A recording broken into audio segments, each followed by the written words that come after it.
Other topics, folks? Then we got to run. I just have a question about the Save Calgary campaign. Sure. That's been in the news lately. And I guess, do you have any concerns about their fundraising and that there's no limits on what Of they're course I doing? do. I have been, as you know, I have been an advocate for campaign finance reform for many, many, many years, long before I got into politics. That's why I will release the names of all of my donors prior to, well, on nomination day and again prior to the election. So that before the election, people will know the names of everyone who donated money to me. And I encourage all other city council candidates to do the same thing. And if you're a third party and you're operating through a legal loophole, well, we saw what happened when we had figures attempt to influence the election outside of the actual electoral process the last time. So I would say to anybody, you want to get rid of somebody, donate money to their opponents. You like somebody, donate money to them, volunteer for them. But don't operate anonymously through a third-party organization because you won't get any actual respect for doing that. So Calgarians very clearly rejected that kind of campaigning in 13, and they'll reject it again in 17. One last question. Do you have any words for the province on, like, we knew about this last time around?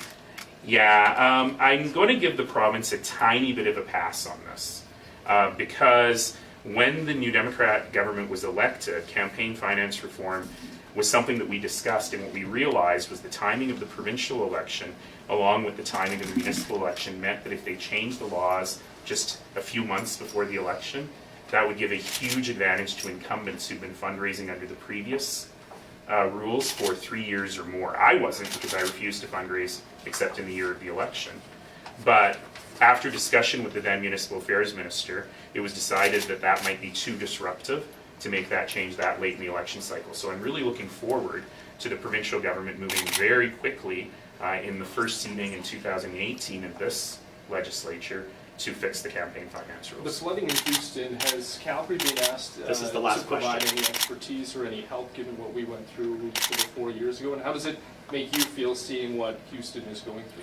You know, there are so many ties of business and family and friendship between Calgary and Houston. So as much as we look at natural disasters in other places of the world, this one hits pretty close. And I won't mind saying I've been looking at my Facebook feed constantly to look at my own friends to see how they're doing, where the water is on their street, and so on.